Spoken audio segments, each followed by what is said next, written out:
తెలంగాణలో ఓ పేరు మోసిన అంతర్జాతీయ క్రైస్తవ సంస్థ అనేక ఏళ్లుగా సేవ ముసుగుతో చలామణి అవుతూ వస్తోంది. పేదలను ఉద్ధరిస్తాం, ఎస్సీ ఎస్టీలను ఉన్నత విద్యావంతులు చేస్తామని ప్రచారం చేస్తూ అందుకోసం విదేశీ నిధులు కూడా తీసుకుంటూ అత్యంత నీచమైన పనులకు పాల్పడుతున్న ఈ సంస్థ వ్యవహారం ఇప్పుడు బయటపడింది. Operation Mobilisation. ఈ సంస్థ పేరు ఏ కొద్ది తప్ప అందరికీ అంతగా తెలియదు. దీన్ని క్లుప్తంగా OM అని కూడా పిలుస్తారు. ఇదొక అంతర్జాతీయ క్రైస్తవ సంస్థ.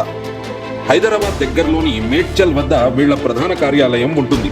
ఆపరేషన్ మొబిలైజేషన్ కు అనుబంధంగా operation mercy India foundation, all Indian Christian council, home books foundation, good shepherd community society పేర్లతో మరికొన్ని NGOలు ఏర్పాటు చేశారు. ఈ సంస్థలకు విదేశీ నిధులు సమకూర్చుకునేందుకు వివిధ దేశాలలో దళిత్ ఫ్రీడమ్ నెట్వర్క్ పేరిట సంస్థలు ఏర్పాటు చేశారు. తర్వాత దాని పేరు డిగ్నిటీ ఫ్రీడమ్ నెట్వర్క్ గా మార్చారు. భారతదేశంలో దళితులు అత్యంత దీన పరిస్థితుల్లో జీవిస్తున్నారని, వారిని తామే ఆదుకుంటున్నామని విదేశాల్లో ప్రచారం చేస్తూ అక్కడి దాతల నుండి విరాళాలు వసూలు చేస్తుంటారు. Now our approach is yes, here is a problem of modern slavery, and the largest one by far. Even with the UN figure of 28 million modern slaves around the world today, they admit 60% are in India. So by far this is the largest thing. So you go and get involved with them and you love them. Operation Mobilisation ఆధ్వర్యంలో దేశవ్యాప్తంగా good shepherd schools పేరుతో పాఠశాలలు ఏర్పాటు చేశారు. Schedule కులాలకు చెందిన పిల్లలకు తమ పాఠశాలల్లో ఉచిత ఇంగ్లీష్ మీడియం విద్యను అందిస్తామని నమ్మవలికేవారు. తమ పాఠశాలలో చదువుకునే విద్యార్థుల గురించి, వారి కుటుంబ నేపథ్యం గురించి లేనిపోని కథలు అల్లి హృదయ విదారకమైన గాథలు ప్రచారం చేసి విదేశీ దాతలకు వారి పట్ల జాలి కలిగించడం, ఈ చర్యల ద్వారా తమ వద్ద చదువుకునే విద్యార్థుల ఫీజులు, యూనిఫామ్, పుస్తకాల ఖర్చులకు విదేశీ స్పాన్సర్లను వెదికి పట్టుకుంటూ ఉంటారు. Here is the story of Lakshmi.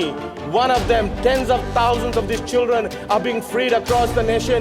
Lakshmi, a child of a bonded labor, sexually abused, a stone breaker, plucked out of enslavement, slavery, brought into a center, a school, one of the OM schools, where she has learned reconciliation and hope and what it means to have a myth of hope rather than a myth of... అలా ఒక్కో విద్యార్థికి ఒకరు కన్నా ఎక్కువ sponsorers ను ఏర్పాటు చేసేవాళ్ళు. ఆ స్పాన్సర్లు ఒకరితో మరొకరికి పరిచయం లేకుండా జాగ్రత్త పడేవారు. ఒక్కో విద్యార్థికి 3-4 విదేశీ స్పాన్సర్ల నుండి సంవత్సరానికి అయ్యే ఖర్చు డొనేషన్ రూపంలో FCRA ద్వారా వచ్చి చేరేది. ఇక్కడితో వాళ్ళ ధనదాహం ఆగలేదు. ఏ విద్యార్థులకైతే విదేశీ దాతల నుండి స్పాన్సర్షిప్ అందుతుందో ఆ నిరుపేద SC విద్యార్థుల స్కూల్ ఫీజులు వసూలు చేసేవారు. అంతేకాదు, ఉచిత నిర్బంధ విద్యా హక్కు చట్టం, రైట్ టు ఎడ్యుకేషన్ యాక్ట్ కింద నిరుపేద పిల్లలకు ఉచిత చదువు చెబుతున్నామంటూ తప్పుడు లెక్కలు చూపించి కేంద్ర ప్రభుత్వం నుండి కూడా గ్రాంటులు కాజేసేవారు. ఇప్పుడు ఫస్ట్ స్టార్టింగ్లో ఏమో మా పిల్లలకేమో మీకు ఫ్రీగా చెప్తున్నామని చెప్పినారు. ఇప్పుడు మా నుంచి డబ్బులు వసూలు చేస్తున్నారు. నెలకు వచ్చేసి 4-5 సార్లు వాళ్ళు తెల్లలో అయితే తీసుకొచ్చి చూపిస్తున్నారు మామూలని. మరి మా ఎన్సీఎల నుంచి ఉన్న వాళ్ళని ఏమో దత్తత తీసుకోవడమని అంటున్నారు. మరి దత్తత తీసుకున్నారు, మా నుంచి పైసలు ఎట్లా ఎందుకు వసూలు చేస్తున్నారు? పేరు దళితులే అని చెప్పి మీరు వసూలు చేయడమే, వాళ్ళ నుంచి డబ్బులు వసూలు చేస్తున్నారు, ప్లస్ మా నుంచి డబ్బులు వసూలు చేస్తున్నారు. మరి ఇది ఎంతవరకు మీరు కరెక్ట్? ఇది మాకు ఖచ్చితంగా మాకి న్యాయం జరగాల. ఇది మీరు చేసే పని మాకు ఖచ్చితంగా ఇది పబ్లిక్ తెలవాలి, అంతే. ఇది యూకేజీ అది ఆ ఫీజులు కార్డులు ఎన్నుండే ఒకసారి దీని కనుక ప్రతి ఒక్కటి LKG ఇవన్నీ స్లిప్పులు ఎప్పుడు కట్టేరని ప్రతి ఒక్కటి. ఇక ఫస్ట్ క్లాస్ తెల్ల డ్రెస్కు మా పిల్లలు ఉర్రు పెట్టి పైసలు కొనవేండ్రు. ఇప్పటికి తెల్ల డ్రెస్ రాలేదు, నెలైంది డబ్బులు వసూలు చేసి. ఇవన్నీ మొన్న చిన్న బాబుని కూడా LKG జాయిన్ చేయడానికి 4,600 రూపాయలు కట్టాలన్నారు. 3,000 కడతానని చెప్పినాను. అప్పటి కూడా ఒప్పుకోలేదు. ఇన్ని ఫీజులు కడుతున్నాను. అసలు ఫ్రీ అని చెప్పినారు. ఒకరు కూడా ఒక్క రూపాయి కూడా కట్టలేరు. ఇవన్నీ ఇప్పుడు జాయిన్ చేయడానికి దీనికి పీస్ కార్డు ఇచ్చినారు. ఇదిగా NGOల నీచత్వానికి ఇదొక చిన్న ఉదాహరణ మాత్రమే. పైకి సేవ అని చెప్పుకునే ఈ సంస్థ అంతర్లీనంగా చేసేది మాత్రం క్రైస్తవ మత మార్పిడులు.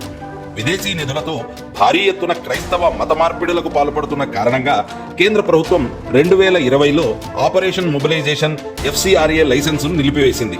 ఆ తర్వాత తెలంగాణ CID పోలీసులు ఆపరేషన్ మొబిలైజేషన్ సంస్థలోని నిధుల దుర్వినియోగంపై కేసు నమోదు చేశారు. ఈ సంస్థకు చెందిన 27 బ్యాంక్ అకౌంట్లను తెలంగాణ CID పోలీసులు నిలిపివేశారు. ఆ తర్వాత ఈ కేసు విచారణ ఎన్ఫోర్స్మెంట్ డైరెక్టరేట్ చేపట్టింది. 2025 జూన్లో ఎన్ఫోర్స్మెంట్ డైరెక్టరేట్ అధికారులు ఆపరేషన్ మొబిలైజేషన్, దాని అనుబంధ సంస్థలకు చెందిన 11 చోట్ల తనిఖీలు చేపట్టారు. వివిధ దేశాల నుండి పిల్లలకు చదువు ఖర్చులు, కొత్త స్కూళ్ల నిర్మాణం పేరిట దాదాపు 300 కోట్ల మేరకు వసూలు చేసి ఆ విరాళాలను తమ సొంత అవసరాలకు వాడుకున్నట్టుగా తేలింది. ఆ తర్వాత 2025 డిసెంబర్లో ఆపరేషన్ మొబిలైజేషన్ సంస్థలకు చెందిన సుమారు 15 కోట్ల రూపాయల ఆస్తులను జప్తు చేస్తున్నట్లు ఎన్ఫోర్స్మెంట్ డైరెక్టరేట్ ప్రకటించింది. ఈ సందర్భంగా ఎన్ఫోర్స్మెంట్ డైరెక్టరేట్ మరో భయంకరమైన విషయాన్ని బయటపెట్టింది. జోగిని రిహాబిలేషన్ పేరిట ఆపరేషన్ మొబిలైజేషన్ చేస్తున్న భారీ మోసం.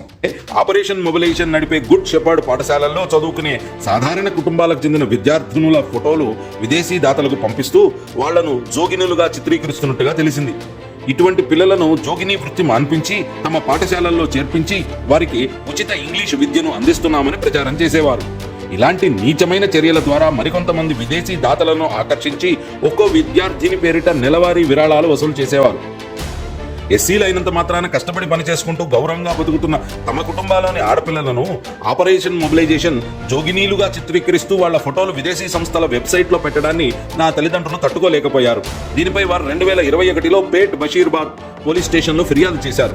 వారి ఫిర్యాదులో పేర్కొన్న అంశాల ప్రకారం ఆపరేషన్ మొబిలైజేషన్ సంస్థకు చెందిన బిషప్ జోసెఫ్ డిసౌజా తరచూ స్థానిక బస్తీలకు వెళ్లి క్రైస్తవ ప్రచారం చేసేవాడు. ఆ తర్వాత బస్తీని తాను దత్తత తీసుకున్నానని, ఆ బస్తీలోని ప్రజలు, పిల్లలు, విద్యార్థుల బాగోగులు తమ సంస్థ చూసుకుంటుందని నమ్మించాడు. అక్కడి పిల్లలు, యువతుల ఫోటోలు తీసుకునేవాడు. అలా ఓ తండ్రికి తన కూతురు ఫోటోలు ఆపరేషన్ మొబిలైజేషన్ సోషల్ మీడియా పేజీల్లో కనిపించాయి. పైగా తన కూతురు జోగిని వ్యవస్థలో నుండి వచ్చినదని, తమ సంస్థ ఆమెను కాపాడిందని ఆ పోస్టులో రాసుకొచ్చారు.